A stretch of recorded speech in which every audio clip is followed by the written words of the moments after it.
এবার আমাদের বঙ্গীয় পুরুষ মোর্চার আরেকজন সদস্য নবকুমার বাগচি, ওনাকে অনুরোধ করবো একটু সামনে আসতে, আর অরিজিৎকে বলবো আরেকবার ব্যাচ এবং মন্তব্য করি ওনাকে সমর্থন।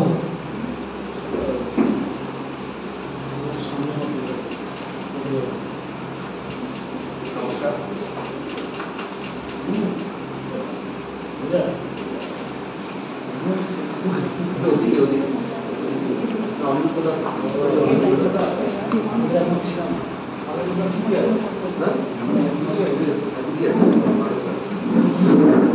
উনি কিছু বলবেন আমাদের সামনে।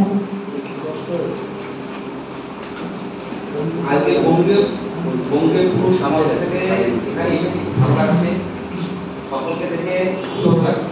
এখানে দু একটা কথা আমি বলতে চাই। কথা হচ্ছে যে বাস্তব এবং আইন দুটো জিনিস সম্পূর্ণ আলাদা, কিন্তু তার খেসারত আমাদের ছেলেদের কেন দিতে হবে? আমার একটাই কথা সমাজের কাছে, সমস্ত খেসারত কেন ছেলেদের দিতে হবে?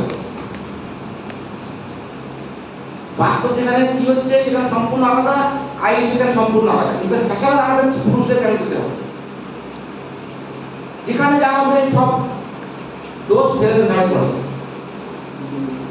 আমরা যদি রাস্তাঘাটে দেখি, বাসে, ট্রেনে, লোকালে, যেখানেই দেখি, একটা মেয়ে যদি কোনো ছেলে যদি মারে রাস্তায় সবার সামনে, মেয়েটার কোনো দোষ নেই, সব দেশ ছেলেরা, সবাই বলবে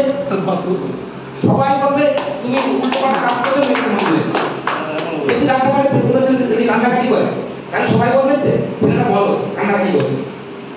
যদি কোনো রাস্তাঘাটে যদি কোনো মেয়ে কান্নাকাটি করে, সবাই বলবে ছেলেটা কিছু বলেছে, উল্টো পাল্টা কাজ করেছে, ছেলে মেয়েটা কান্নাকাটি করছে।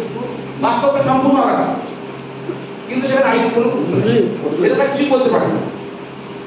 এটা কেন হবে? আমার বক্তব্য আমরা ভুক্তভোগী না। যেমন আমি ইন্ডিয়ান রেলে সার্ভিস করি, খড়গপুরে বাস করছি।